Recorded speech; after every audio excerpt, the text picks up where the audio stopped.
San Antonio attorneys who take on misdemeanor indigent defense cases have reason to celebrate. County court judges late this spring approved a substantial pay increase for lawyers whose clients cannot otherwise afford legal counsel. But that jump in compensation has come with some controversy. The head of Bexar County government, Judge Peter Sakai, tells KSAT Investigates' Dylan Collier he was blindsided by the multi-million-dollar hit to the budget. In April, inside this hotel near the airport, members of the San Antonio Criminal Defense Lawyers Association were among some of the first people to hear the good news. And we can now announce that we have been approved. So rather than what you're currently being paid. In an order that went into effect May 1st, the county court judges revamped the payment system for attorneys who handle misdemeanor indigent defense, raising the rate from $180 to $300 per case, plus allowing for itemization of certain appearances like initial jail visits. They can also now opt for an hourly rate instead of a flat fee for more complex cases like DWI and family violence. This was a crisis. The new fee schedule is a big win for Jim Bethke, executive director of Bexar County's Managed Assigned Counsel.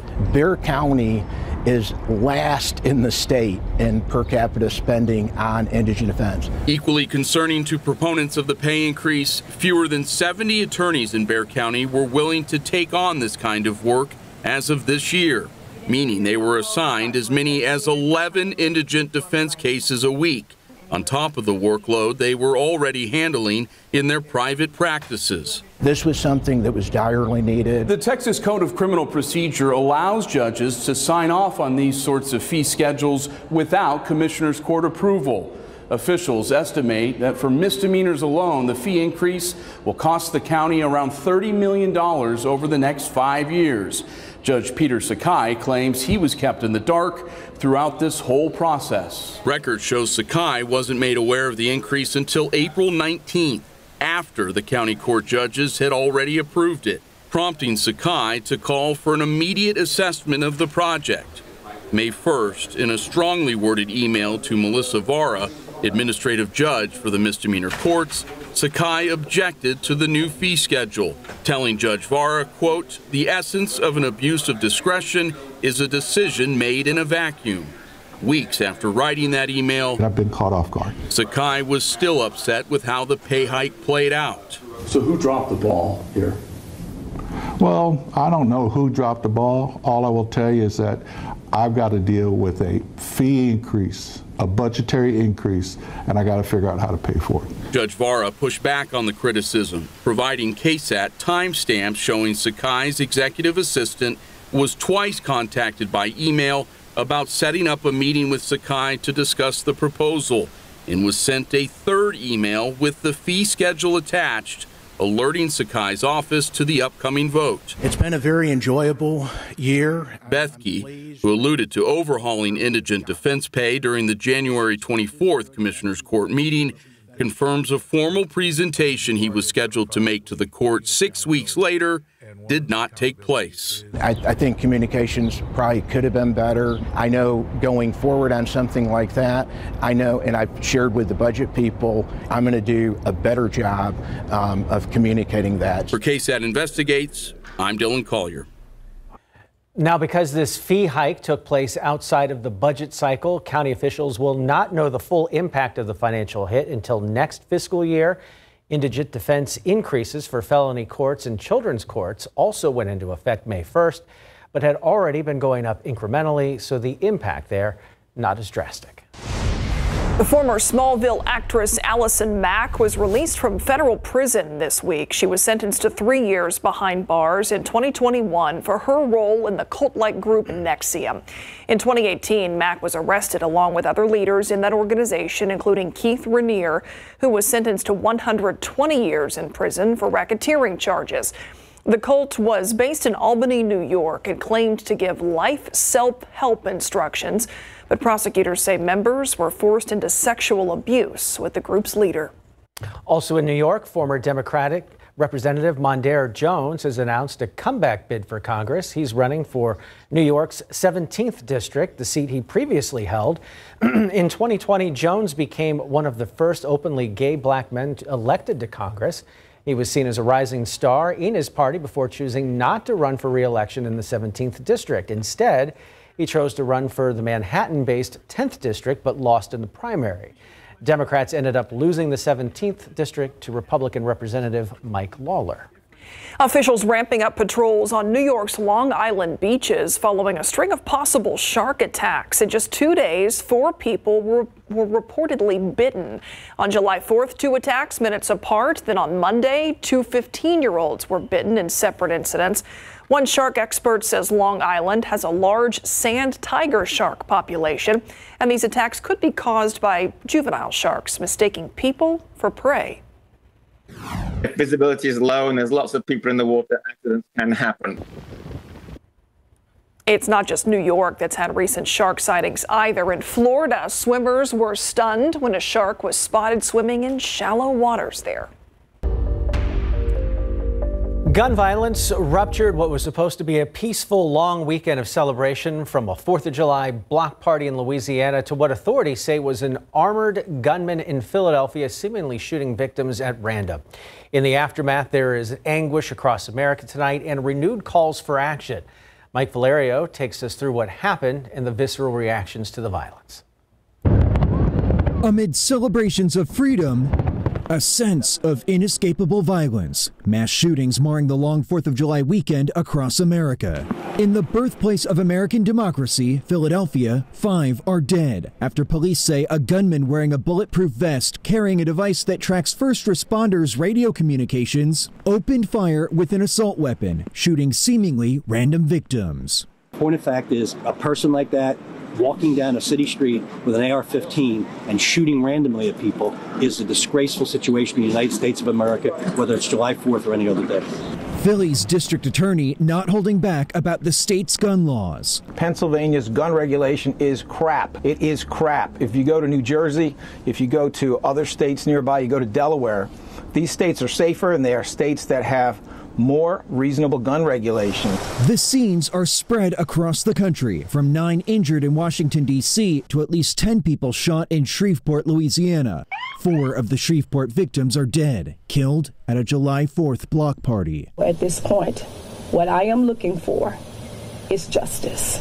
In Tampa, police say an argument over jet skis led to senseless gunfire, a stray bullet killing a 7-year-old boy. There was no reason, no excuse that an argument can lead to gunfire, much less an argument over jet skis. I'm Mike Valerio reporting. Cognitive decline is not inevitable as you age, and in fact, there are things you can do to maintain your brain health as you age. AARP released a report stating what you can do to keep your brain healthy the older you get. We'll share some of the tips that will keep you sharp as a tack when we return. Plus, you might have heard about a connection between clean teeth and heart health.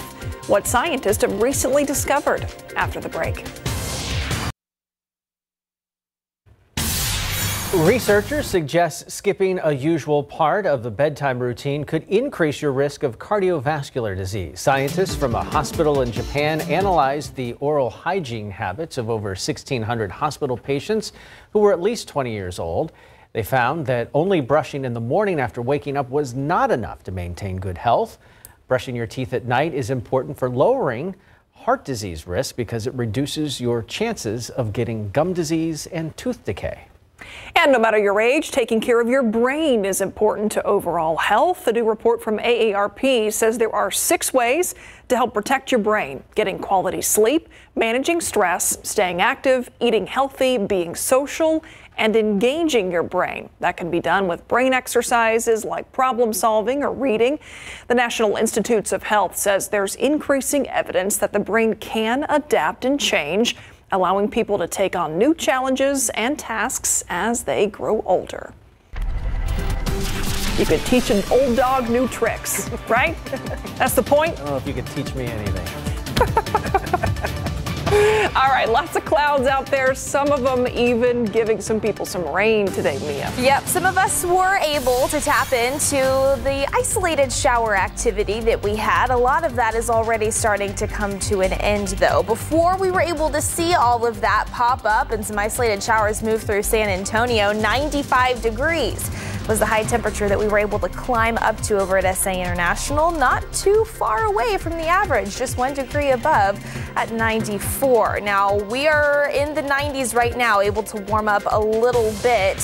As we head into the upcoming weekend, though, more triple digits back in the forecast. So we'll talk about that, plus another rain chance that works tomorrow after the break. Now in your 60-second recap, a hearing held today for the El Paso shooter who allegedly killed 23 people in a Walmart 4 years ago. He's being charged with several hate crimes, accused of being a white supremacist intending to kill immigrants. He might be facing the death penalty.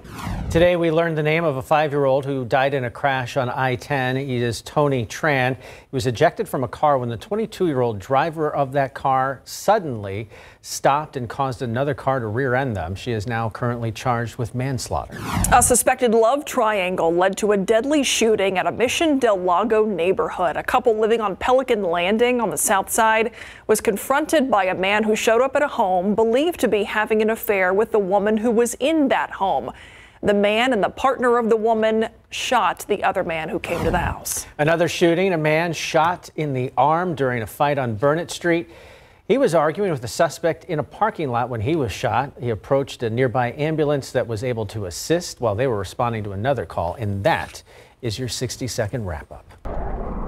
Nice to see some rain for the folks who got it, but for all of us, sounds like the heat is going to crank back up soon, Mia. It's going to be the big story as we get ready to head into the upcoming weekend. But before we can get there, we've got one more decent chance to find a few isolated to even widely separated showers and storms yet again as we head into tomorrow afternoon. So it wasn't for everybody today, pretty isolated out there. But if you didn't tap into the rain that we did find today, again, not for all of us tomorrow, but at least there is a chance. And that's good because after tomorrow and maybe minus a stray shower on Friday, that high pressure system that we've been talking about currently off to our west, that's what's going to take back over into this weekend. Those rain chances come down and those temperatures crank right back up. So let's get you another brief look at what we're still monitoring out there right now on the radar, taking up to northern Edwards County, nearing the Rock Springs area. We've got a few showers that are working their way farther off to the southwest. A few more splashes of rain across our far southwestern counties, south of Carrizo Springs.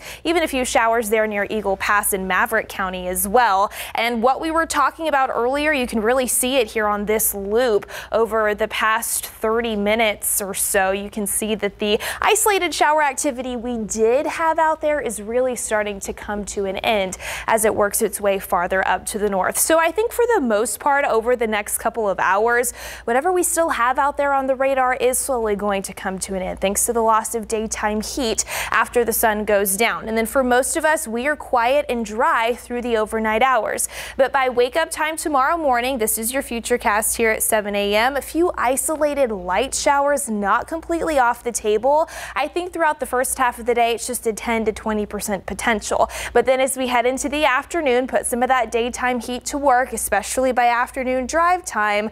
Once again, a few more isolated to widely separated showers and storms will be possible. No severe weather or anything like that, just your run-of-the-mill summer showers and thunderstorms. So we'll keep eyes on that into tomorrow. Here's the catalyst behind that activity that we've been talking about, an area of low pressure in the far western Gulf of Mexico. This has been allowing some additional energy and some moisture to work its way into the southern portions of the Lone Star State. But check out what is just off to our west, this big blue H, an area of high pressure that is set up over the New Mexico area. As we head into the second half of the week, and even more so this weekend, it's slowly going to work its way eastward and set up over the state of Texas, which means those temperatures are going to be on a warming trend. So while we're topping off in the low 90s tomorrow, thanks to some of the added cloud cover and a few more showers and maybe a thunderstorm or two, we're back in the mid-90s by Friday, upper 90s by Saturday, and you can see those low triple digits return by Sunday, and they continue through at least the first half of next week. So enjoy tomorrow while we've got it. 91 degrees right now, feeling like 99 though, so the moisture and the humidity definitely still in the air. 96 in Pleasanton. It's currently 99 right now in Cotulla for the actual air temperature. We're going to start off tomorrow in the mid to upper 70s, 80 degrees by 9 a.m., 84 by 11 a.m. And then as we head into the afternoon, yes, a few widely separated showers possible, daytime highs in the low 90s, and then the heat will once again be the big story this weekend and into next week. And we'll leave you with this, a beautiful sight to see for those lucky folks who are able to tap into this. This sent in by our friend Skywatcher. A little bit of rain out there on the pavement, guys. You almost feel the steam coming up. Exactly. True, right? It went through. It is a picture you can feel. The Buzz is up next. In the Buzz today, starting this week, Subway restaurants will freshly slice its deli meat. Most of the stores will display a $6,000 slicer prominently near the counter to let you know they're doing this. The meat, including turkey, pepperoni, roast beef, ham, and salami, will be sliced several times a day. Yeah, they're trying to get back some sales here, right? This brings Subway more in line with its smaller competitors like Jimmy John's, Jersey Mike's, Firehouse Subs. But cheese, steak, and rotisserie chicken will still be delivered to Subway's pre-sliced.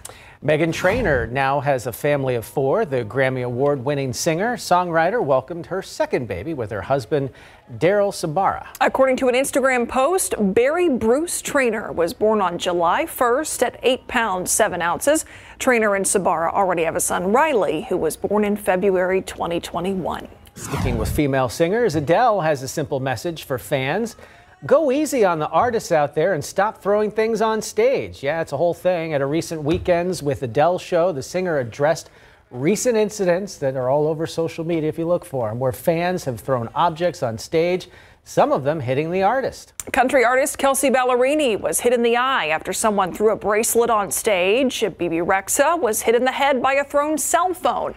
According to a clip posted on social media, Adele asked the audience if they'd noticed that people are forgetting show etiquette. You paid a lot of money to see them. Don't throw things at them. Yeah, come on. We'll be right back. All right, low 90s in place for most of us right now. 91 here in San Antonio, 90 in Canyon Lake, currently 93 on the east side out there in Converse. As we head into our Thursday, we're going to start off in the mid to upper 70s. Just an isolated chance for a stray shower throughout the first half of the day, but a slightly better chance into the afternoon, about a 30 to 40% shot, with afternoon highs climbing into the low 90s. Low 90s, not all that bad tomorrow when you look at the rest of the 7-day, because with that high pressure moving back in, more sunshine and triple digits return into next week, guys. All right, thanks, Mia. And thank you for watching the news at 6. Hope to see you back here for the Night Beat tonight at 10. Until then, have a good evening.